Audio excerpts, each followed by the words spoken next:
America की तरफ से प्रस्ताव आया है कि वो भारत को नाटो में शामिल करना चाहता है। कल आपको बता दें कि भारत को नाटो प्लस में शामिल करने के इस अमेरिकी प्रस्ताव का सबसे बड़ा असर चीन पर पड़ेगा।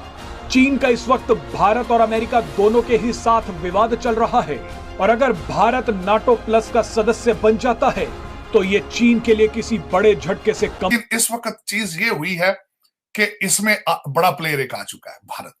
भारत ने अमेरिका को बता दिया कि we can serve your interest better in this region against China. तो वो उसमें कामयाब हो चुके हैं। Now you have become a third wheel. आपकी माजी की गलत पॉलिसियों की वजह से आपको नुकसान हुआ है। इस वक्त यू हैव बिकम यूज। आपको चाहिए था कि आपके पड़ोस में दो बहुत बड़ी ताकतें जो फाइनेंशियल ऊपर बढ़ रही हैं बिजनेस के जरिए, चाइना और भारत, आपको चाहिए था दोनों दोनों उन पावर्स के उनसे सीखते कुछ कि हाउ दे आर अचीविंग कि यहाँ पर वो हम कुएं के मेंढक की तरह बैठ के शायद देख नहीं पा रहे कि बाहर के हालात इतना तनाव है। और मैं हमेशा ये पिछले साल 2 साल से जब से ये शुरू हुआ है, ये जंगें छिड़ी, अजरबैजान, आर्मीनिया, उसके बाद इंडिया चाइना तनाव शुरू हुआ, बाकी अमेरिका ने अचानक ऐसा दांव खेला जिसने रूस और चीन दोनों को हिलाकर रख दिया। अमेरिका की तरफ से प्रस्ताव आया है कि वो भारत को नाटो में शामिल करना चाहता है। आपको याद होगा कि ये वही नाटो है जिसकी वजह से रूस और यूक्रेन के बीच जंग शुरू हुई थी। एक अमेरिकी सांसद ने भारत को नाटो के बराबर दर्जा देने की वकालत की है। अमेरिकी सांसद रो खन्ना ने कहा है कि अगर भारत को नाटो प्लस में शामिल कर लिया जाता है तो भारत को अमेरिका के साथ रक्षा के क्षेत्र में आसानी से जोड़ा जा सकेगा। उन्होंने ये भी कहा कि ऐसा करने से भारत और अमेरिका के रिश्तों में गहराई आएगी। जानकारी के लिए बता दें कि नाटो प्लस एक समझौता है जो अंतरराष्ट्रीय रक्षा सहयोग को मजबूत करने के लिए अमेरिका और नाटो देशों के सहयोगियों को एक साथ लाता है। नाटो प्लस के सदस्य देशों को दुनिया भर में रक्षा समझौतों में तुरंत स्वीकृति भी मिलती है। आपको बता दें कि अमेरिका पहले से ही ऑस्ट्रेलिया, जापान, न्यूजीलैंड, इजराइल और साउथ कोरिया के साथ इस तरह का इस वक्त चीज ये हुई है कि इसमें बड़ा प्लेयर एक आ चुका है, भारत। भारत ने अमेरिका को बता दिया कि we can serve your interest better in this region against China. तो वो उसमें कामयाब हो चुके हैं। Now you have become a third wheel. आपकी माजी की गलत पॉलिसियों की वजह से आपको नुकसान हुआ है। इस वक्त यू हैव बिकम यूज। आप क्या समझेंगे डॉक्टर जयशंकर से मुलाकात ना करना, हाथ ना बढ़ाना, ये क्या ईगो है हमारी फॉरेन पॉलिसी का फेलियर है और एससीओ जैसे प्लेटफॉर्म? क्योंकि आप देखें डॉक्टर तारड़ साहब, चाइना और इंडिया जो है वो अक्सर ग्लोबल प्लेटफॉर्म पे मिल पड़ते हैं, लेकिन पाकिस्तान और जो इंडिया है इनका कोई इस तरह का कोई प्लेटफॉर्म है ही नहीं है जहां पे दोनों कटे हैं। एक ही प्लेटफॉर्म था एससीओ, उसको हमने जाया कर दिया। तो फिर आप नहीं समझते कि बिलावल साहब का दौरा जो है ताशकंद का और एससीओ का, ये ट्रिप जाया हो गया? देखिए, इंडियन रेफरेंस बताइएगा। मैं बिल्कुल एग्री करता हूं। अब देखिए, ना फॉरेन पॉलिसी है ना डिप्लोमेसी है।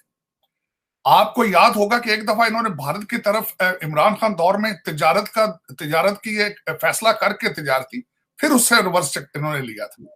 ये हमेशा ब्लंडर, जिस तरह मैंने इसका ब्लंडर आपको बताया, तारक फातमी साहब आए हैं डीसी में और पीछे से फॉरेन मिनिस्ट्री जो है उन्होंने कह दिया इनका पर्सनल ट्रिप है। तो ये ब्लंडर है इनके। देखें, मैंने आपको बताया था कि दुनिया में देखें, इनको चाइना से भारत के रिलेशनशिप से लर्न करना चाहिए था कि वो आई टू आई भी है, लेकिन एक दूसरे के साथ $67 बिलियन का ट्रेड कर रहे हैं चाइना भारत के साथ। 125 का था सर, 125 बिलियन का। Yes sir, unbelievable. और आप देखें कि और नेक टू नेक भी चल, भारत के साथ रिलेशनशिप ठीक करते, अमेरिका के साथ रिलेशनशिप ठीक करते, रशिया और चाइना के साथ रिलेशनशिप ठीक करते, आपका गुजारा सी पैक के बगैर इस वक्त नहीं है। आपको चाहिए था कि आपके पड़ोस में दो बहुत बड़ी ताकतें जो फाइनेंशियल ऊपर बढ़ रही हैं बिजनेस के जरिए, चाइना और भारत, आपको चाहिए था दोनों उन पावर्स के उनसे सीखते कुछ कि हाउ दे आर अचीविंग। कि यहाँ पर वो हम कुएं के मेंढक की तरह बैठ के शायद देख नहीं पा रहे कि बाहर के हालात इतना तनाव है। और मैं हमेशा ये पिछले साल 2 साल से जब से ये शुरू हुआ है, ये जंगें छिड़ी, अजरबैजान, आर्मीनिया, उसके बाद इंडिया चाइना तनाव शुरू हुआ, बाकी मुझे जो डर इससे लग रहा है वो एक्सीडेंटल वॉर से लग रहा है। हासाती इतना असलहा और इतनी तलखी और इतनी दुनिया भर में और इस खत्ते के हालात ख़राब हैं कि पाकिस्तान में अगर आप पॉलिटिकल स्टेबिलिटी नहीं लाए, ये माशी अदम इस्तेकाम बढ़ता गया तो हालात फिर कोई किसी के कहने से नहीं काबू में आएंगे, ठीक है। और इशू इसमें यह है कि अब मैं ये जो एक्सीडेंटल वॉर की बात कर रहा हूँ ना, वो इसलिए कर रहा हूँ कि अमेरिका और चीन के दरमियान एकदम तलखी बढ़ गई है, शिद्दत पे पहुंच गई है। देखें, ये रशिया और अमेरिका के दरमियान बढ़ रही थी ना तलखी, बहुत से लोगों का ख्याल था कि ये नहीं होगा यूक्रेन। मैं इसको मतलब होता है कई दफ़ा विटनेस करते हैं ना, जाके महसूस करते हैं आप जाके वहाँ पे, मतलब अखबारों में तो खबरें नहीं होती, पाकिस्तान की खबरें क्या सारी अखबारों में छपती हैं, जो असल खबरें होती हैं वो अखबारों में। आपको याद दिला दें कि हाल ही में भारतीय मूल के अमेरिकी सांसद रो खन्ना तब सुर्खियों में आए थे जब उन्होंने काटसा कानून में संशोधन का एक ऐतिहासिक प्रस्ताव पेश किया था। उनके इस प्रस्ताव को अमेरिकी सभा ने मंजूरी भी दे दी थी। उस प्रस्ताव के पास होने के बाद रूस से अब कोई मिलिट्री हार्डवेयर खरीदने पर भारत पर बैन नहीं लगेगा। बहरहाल आपको बता दें कि भारत को नाटो प्लस में शामिल करने के इस अमेरिकी प्रस्ताव का सबसे बड़ा असर चीन पर पड़ेगा। चीन का इस वक्त भारत और अमेरिका दोनों के ही साथ विवाद चल रहा है और अगर भारत नाटो प्लस का सदस्य बन जाता है तो ये चीन के लिए किसी बड़े झटके से कम। देखिए अगर मैं सोच रहा हूँ बिलावल भुट्टो की जगह मैं हूं, कल IMF का क्या पता साथ कोई ऐसा शर्त आ जाए कि आपने फला कंट्री के साथ नहीं मिलना, तो आपको शर्तें फॉलो करनी पड़ेगी। बल्कि मेरी जो इंफॉर्मेशन वॉशिंगटन DC के लिहाज से ये थी कि इनके ऊपर दबाव है कि भारत के साथ रिलेशनशिप नॉर्मल करें अपने। मेरी इंफॉर्मेशन ये है कि they are facing a pressure from the American side to normalise the relationship with India. लेकिन ये कि ये बड़ा गोल्डन अपॉर्चुनिटी थी मेरे ख्याल में, जो मैं इंटरनेशनल मीडिया में पढ़ रहा हूं कि doctor Jaishankar they were not interested in, India was not interested in meeting them or shaking hand with them. This is what I'm learning. This is what I'm reading. I'm planning to do some more research in it.